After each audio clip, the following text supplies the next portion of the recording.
Բարև ձեզ, Վարշավայից իր աշխատանքն է շարունակում ՎՏ Հայաստան Նյուզը, տաղավարում աշխատում է Ռազմիկ Մարտիրոսյանը։ Ընտրությունների նախնական արդյունքներով խորհրդարան կանցնի 3 քաղաքական ուժ։ Որքանով էին արդյունքները սպասելի քաղաքացիների համար, ինչ քայլերի կգնա ընդդիմությունը, ինչ են արձանագրել դիտորդները, այս եւ այլ թեմաների վերաբերյալ կզրուցենք առաջիկա րոպեներին։ Կենտրոնական ընտրական հանձնաժողովը հրապարակել է ընտրությունների նախնական արդյունքները, ըստ որոնց խորհրդարան անցնում է 3 քաղաքական ուժ՝ Քաղաքացիական պայմանագիր կուսակցությունը, Ուժեղ Հայաստան եւ Հայաստան դաշինքները։ Նախնական արդյունքներով Բարգավաճ Հայաստան կուսակցությունը չի հաղթահարել ընտրական շեմը։ Կուսակցության նախընտրական շտաբը հայտարարել է, որ դիմելու է վերահաշվարկի համար, օգտագործելու է իրավական բոլոր գործիքակազմերը եւ հետամուտ է լինելու ընտրախախտումների բացահայտմանը։ Բանաձևերի կիրառման արդյունքում ազգային ժողովում մանդատների բաշխումը ներկայիս արդյունքներով կունենա հետևյալ տեսքը.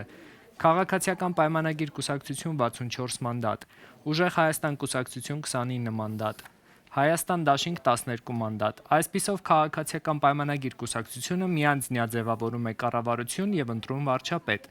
Միաժամանակ այն ապահովում է ազգային ժողովի падգամավորների ընդհանուր թվի 3/5 մեծամասնությունը, ինչը հնարավորություն է տալիս ընդունել սահմանադրական օրենքներ եւ ընտրել մի շարք կարևոր պաշտոնատար անձանց։ Սակայն այն չի ապահովում падգամավորների ընդհանուր թվի 2/3 աջակցությունը, հետեւաբար չունի սահմանադրության փոփոխությունների համար անհրաժեշտ սահմանադրական մեծամասնությունը, պակասում է 6 ձայն։ Կենտրոնական ընտրական հանձնաժողովը դեռ բոլոր տեղամասերի արդյունքները չէր ամփոփել, երբ Նիկոլ Փաշինյանն ասուլիս հրավիրեց եւ հայտարարեց հաղթանակի մասին։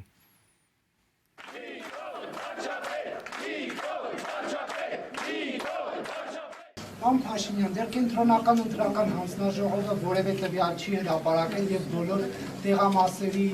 արդյունքներն ամփոփված չեն։ Դուք ինչպես եք վստահպնդում, որ հաղթել եք ընտրություններում եւ արդյոք ԿՀ-ի հայտարարելիքը, երբ որ դուք եք հայտարարում, սա խնդրահարույց չէ, որովհետեւ անկախ սահմանադրական մարմինը պետք է այդ մասին հայտարարի։ Գիտեք, մենք բոլոր ընտրական տեղամասերում ունենք վստահված անձինք եւ ունենք արձանագրությունները եւ մենք մեր սեփական հաշվարկներն ենք անում, բայց նաեւ կարծում եմ, որ կենտրոնական ընտրական հանձնաժողովը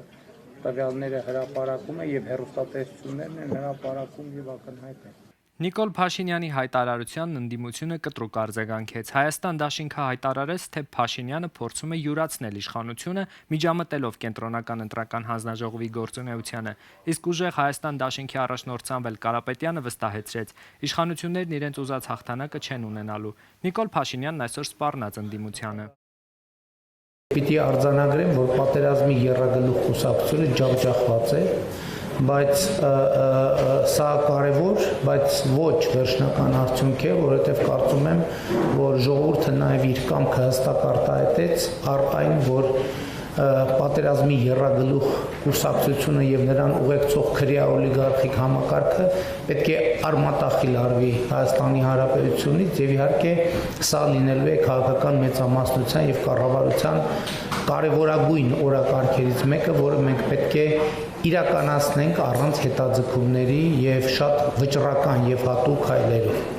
Ովքեր են շնորհավորել Նիկոլ Փաշինյանին խորհրդարանական ընտրություններում քաղաքացիական պայմանագիր կուսակցության արձանագրած հաղթանակի առիթով։ Ընտրությունների նախնական արդյունքների մոտ 2%-ներ ամփոփվել, երբ Վրաստանի վարչապետ Իրակլի Կոբախիձեն շտապեց շնորհավորել Նիկոլ Փաշինյանին։ Նիկոլ Փաշինյանին շնորհավորել են նաև Ղազախստանի նախագահ Կասիմ Ժոմարտ Տոկաևը, Եվրոպական հանձնաժողովի նախագահ Ուրսուլա ֆոն դեր Լայենը, Եվրոպական խորհրդի նախագահ Անտոնիո Կոշտան, Ֆրանսիայի նախագահ Էմանուել Մակրոնը, Ուկրաինայի նախագահ Վոլոդիմիր Զելենսկին, Լեհաստանի վարչապետ Դոնալդ Տուսկը եւ այլ առաջնորդներ։ Ռուսաստանի նախագահ Վլադիմիր Պուտինը դեռ չի շնորհավորել Նիկոլ Փաշինյանին։ Ավելին, Կրեմլն առայժմ ձեռնպահ է մնում Հայաստանում խորհրդարանական ընտրությունների արդյունքների վերաբերյալ մեկնաբանություններից։ Դմիտրի Պեսկովն ասել է, որ սպասում են վերջնական արդյունքներին։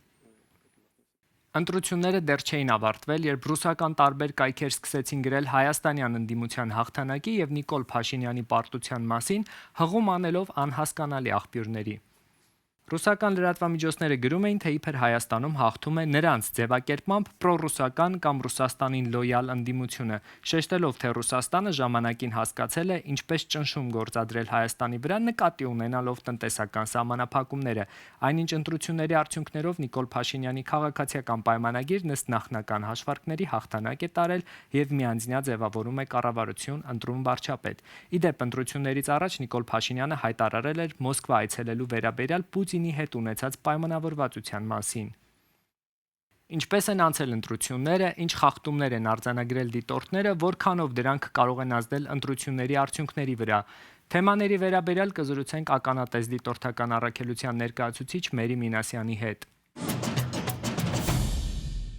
Բարև ձեզ, շատ շնորհակալ եմ, որ ժամանակ գտաք մեզ հետ զրուցելու համար։ Բարև ձեզ, շնորհակալություն հյուրընկալելու համար։ Ձեր ընդհանուր գնահատական ընտրություններին ինչպես են դրանք անցել, ինչ ընդհանուր դիտարկումներ ունեք։ Երեք ազգային ժողովի ընտրությունները անցել են բավականին լավ կազմակերպված, խաղաղ, մրցակցային միջավայրում, սակայն որոշակի տեղամասերում, որոշակի դեպքերում մենք արձանագրել ենք լարվածություններ, ուղղորդման դեպքեր, քվեարկության միտումնավոր գաղտնիության խախտման դեպքեր, տարբեր քաղաքական ուժերի կողմից, որոնք իհարկե անհանգստացնող են, բայց քանի որ դրանք չեն կրել համատարած եւ ըստ մեր դիտարկումների համակարգված բնույթ չեն կրել, կարող ենք ասել, որ ընդհանուր առմամբ ընտրություններն անցել են հնարավորինս ազատ, արդար եւ թափանցիկ պայմաններում։ Այսինքն արձանագրված ընտրախախտումները մասսայական չեն եղել եւ չեն կարող ազդել ընտրությունների արդյունքների վրա։ Այն ընտրախախտումները, որ մեր դիտորդները արձանագրել են տեղերում, չեն ըստ մեր դիտարկումների, մենք չունենք ապացույց, որ դրանք կրել են համակարգված եւ մասսայական բնույթ, ավելի շատ եղել են տեխնիկական, ընթացակարգային, իհարկե որոշակի դեպքերում եղել են միտումնավոր, բայց այդ դեպքերը այնքան շատ չեն եղել, որպեսզի մենք նման ենթադրություններ ունենք։ Ինչ է կարծում, վերահաշվարկի արդյունքում լուրջ փոփոխություններ կլինեն։ Չեմ կարող գուշակել, իհարկե մեր դիտորդները բոլոր ընտրատարածքային ընտրական հանձնաժողովներում կհետևեն բողոքարկումների եւ վերահաշվարկի գործընթացներին։ Հնարավոր է եղած լինեն ինչ-որ տեխնիկական կամ մարդկային սխալի արդյունքում ի հայտ եկած միջադեպեր, պատկերներ, որոնք միգուցե շտկվեն եւ որոշակի ազդեցություն ունենան ընտրությունների արդյունքների վրա, բայց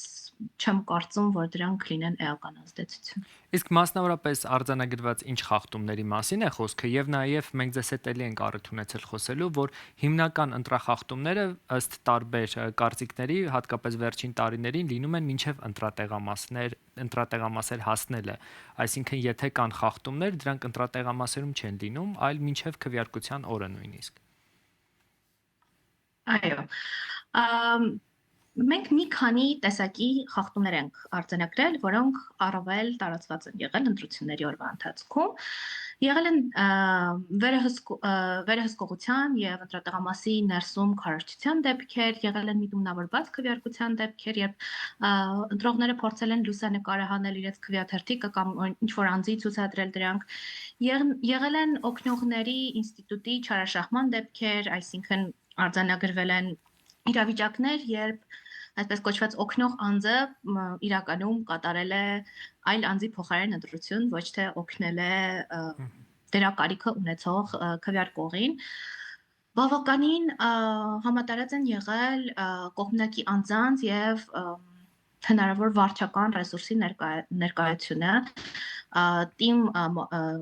մարմինների ներկայացուցիչները, վարչական ղեկավարները, համայնքապետ որոշակի բնակավայրերում օրվա ընթացքում առանց որևէ տեղամասի ներսում կարգավիճակի գտնվել են կամ տեղամասի մուտքի մոտ, կամ տեղամասի շրջակայքում շփվել են ընտրողների հետ եւ այսպես ասած կամ վերահսկողության կամ էլ ինչ-որ լարվածության իրավիճակ են ստեղծել տեղամասի ելումուտի համար։ Կուտակումներ ենք բավականին շատ արձանագրել ընտրողների, մեքենաների, դա թերևս կարող է նաև պայմանավորված լինել շատ բարձր մասնակցությամբ, քանի որ քաղաքացիները իսկապես ակտիվորեն մասնակցել են ընտրություններին եւ հերթերը կարող են նաև շատ բնական լինել։ Որոշ դեպքերում ունեցել ենք խնդիրներ տեղամասում ժամը 8-ից հետո քվեարկության շարունակության հետ, մասնավորապես Սյունիքում, Ագարակում 35-65 տեղամասում ժամը 20:00-ից հետո, երբ դռները փակվել են, այնտեղ գտնվել են մի քանի 100 զինծառայողներ, ում թույլ է տրվել իրականացնել քվեարկությունը այն պարագայում, երբ իրենք հենց քվեարկության սենյակի ներսում չեն եղել, այլ տեղամասի տարածքում են եղել։ Խնդիրները տարբեր են, բայց մենք դեռ ճշգրտում ենք տվյալները, մենք դեռ հավաքագրում ենք որոշակի տեղամասերից ճշգրտող տեղեկատվություն, որպեսզի հրապարակենք տեղեկանք եւ ավելի ամբողջական կարողանանք ներկայացնել քվեարկության օրվա վերաբերյալ մեր դիտարկումները։ Իսկ մինչև ընտրությունների օրը արձանագրված խախտումների առումով ինչ իրավիճակ է։ Մենք ունենք դեպքեր, մենք ունենք մասնավորապես 4 դեպք, որով դիմել ենք վարչական դատարան։ Դրանք առավել հաճախ վերաբերելի էին վարչական ռեսուրսի օգտագործմանը, երեխաներին դասապրոցեսը կանգնեցնելուն եւ երեխաներին քարոզչական միջոցառումների մեջ ներառելուն,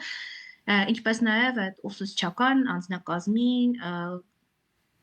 դասերի ժամին կամ պաշտոնե հանդես գալիս քարոզչություն իրականացնելու կամ քարոզչական միջոցառումներին մասնակցելուն։ Ունենք նաեւ, եթե չեմ սխալվում, 10-ից ավել դեպք, երբ մենք դիմել ենք իրավապահ մարմիններին հանցագործության մասին հաղորդումներ ենք ուղարկել, դա այդ ընտրողների նկատմամբ ճնշումներն էին կամ նյութական շահագրգռման դեպքեր կամ աշխատանքի վայրից աշխատողների, քվեարկողների նկատմամբ որոշակի ճնշումներ այս կամ այն կուսակցության ընտրելու կամ չընտրելու բովանդակությամբ, այդ դեպքերի ուղղությամբ մենք դեռ աշխատում ենք, որոշ դեպքերում վարույթներ են նախաձեռնված, որոշ դեպքերում ուղարկված են օպերատիվ հետախուզության, մենք հետամուտ ենք լինելու մեր բոլոր բացահայտումներին, որպեսզի դրանք հնարավորինս ճշգրիտ արդյունք ստանան։ Շնորհակալ եմ ձեզ հետաքրքիր զրույցի համար։ Ձեզ ևս շնորհակալություն։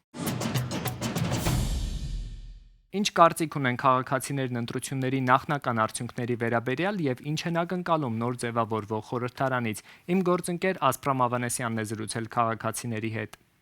Ընտրությունների արդյունքները սպասելի էին ձեզ համար։ Այո, Ընտրությունները առհասարակ հայի հակով չի։ Ճիշտ եւ սթափ նայելու կարողություն։ Առաջին անգամ եք քվեարկում ես պատասխանատվությամբ, բայց սпасելի է ինձ սրտի։ Դե մտածում էի, որ գործող իշխանությունները պետքա չլինեին այլևս դրանք։ Բոլորն է մանիպուլյացիա։ Իսկ ինչ եք ակնկալում նոր ձևավորված խորհրդարանից։ իրենց խոստացածն եմ ուզում, որ փոխվի, ավելի զարգանա, ինչ ունենք պահպանվի, եւ ակնկալիքները մեծ են։ Մեր ազգը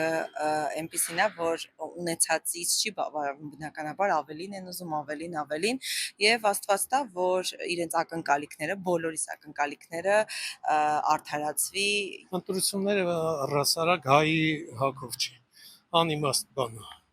Բյուջեից գիտեք ինչքան փող է ծախսում, երեք ջան։ Փոխանակ ձեր վրա ծախսում, ես երկրի վրա անիմաստ բան ենք ծախսում։ Մեկին ուզում ենք ապացուցենք ժողովրդավար երկիր ենք։ Դա ավելի լավ է իշխանությունը իրար մեջ կիսեն, ժողովրդին էլ չխառնի։ Չջլատի։ Ոչ մի սпасելիք առանձնապես չկա, ոնց կա կյանքը շարունակվում է, եթե տականքություն են արել, ուրեմն կշարունակի։ Եթե լավ բաներ են ուզում անել, ուրեմն Աստված առաջ, թող դուսավոր։ Սպասելի էին եւ շատ ուրախալի էին, այլ տարբերակ չէինք էլ դիտարկում։